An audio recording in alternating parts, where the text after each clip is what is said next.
17, 18, right around then, I was kind of like, yeah, this is what I'm gonna do over everything. So it's just always been a like deep passion in music for me. Oh yeah, my eyes red when it's moonfall. I always feel alive, yeah, I always feel alive. Oh yeah, my eyes red. Mostly within like my home city of Meriden, like hip hop was always the thing, and it was just always so multicultural growing up. I think Connecticut as a whole has really driven me to want more, just because being such a small state, like you only get a taste of certain things.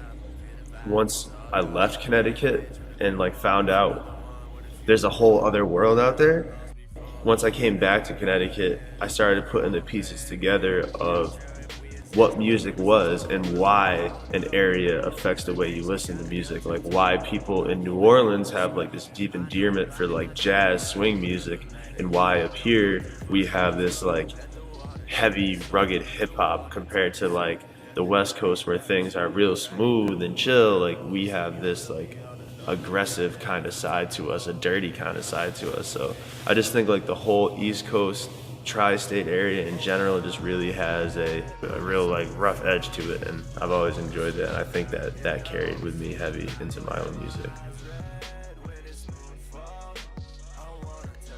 Yeah, Kid Cudi, like to an extreme level.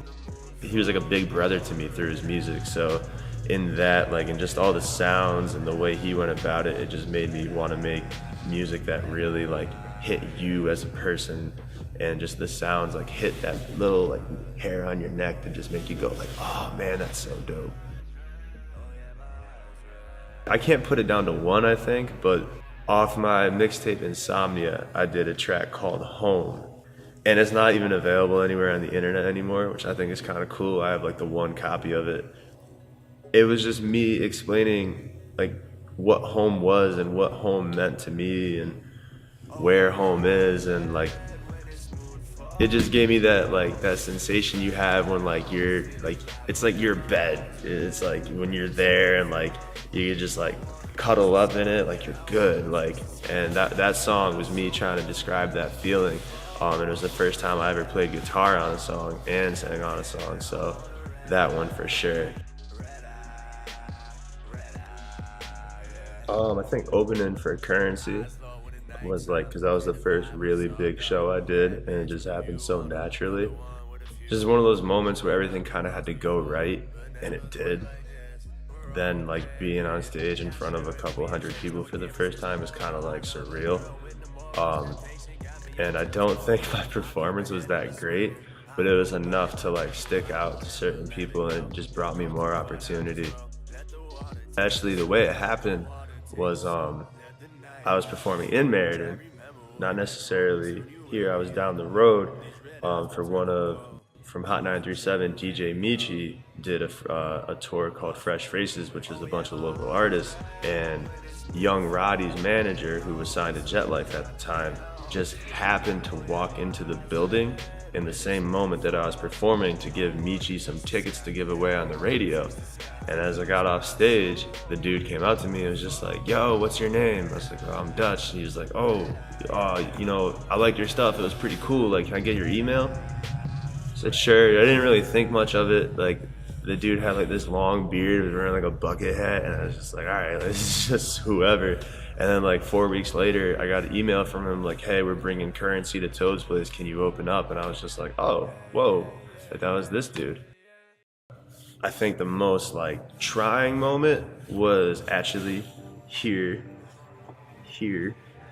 I was on stage and me and my boy were performing, and the crowd was not feeling us and booed us off. And we were just like,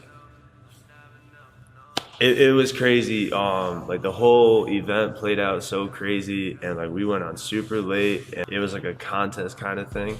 So they told us like, you know, if you're not feeling anybody, let them know. And like we got on, 15 seconds in, it was just like the crowd overwhelmingly was not feeling us.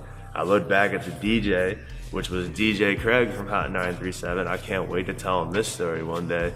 I was just like, what do we do? And he was like, I guess you get off.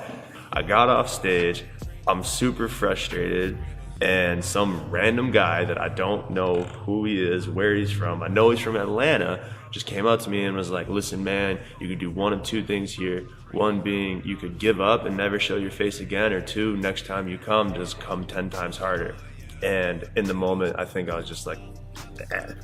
And we walked out, but it brought me back down to earth. It was like, all right, man, listen, like you're not a rock star yet. Like you still got more work to do. So, and that was here. Keep trying and failing and trying and failing and trying and failing until something works. I think you just need to try until you get into a groove where you're like, all right, this is how we maneuver and this is how we function and this is how you go about doing certain things. And your music just has to be good. Like at the end of the day, always remember, good music rises to the top every time, and great musicians will be the ones that find success in this. So keep the music in your heart, rap about, or not even sing about whatever you want to sing about. Make sure it's pure to you, and you'll get there. Next is just going to be a lot of really cool visuals, a lot of shows. I want to travel. I want to reach everybody. I want to get to like the few people that are like, hey, I'm from Des Moines, Iowa, and I listen to your music, like the random people. I want to get to them somehow. I am working on another project. I can't talk too much about it, but I'm learning how to use sound in a new way, so I'm really excited about it, and I'm just pushing some ideas. So I don't know, just the adventure is still kicking. That's like what you can expect next, just more adventures. So yeah, stay tuned.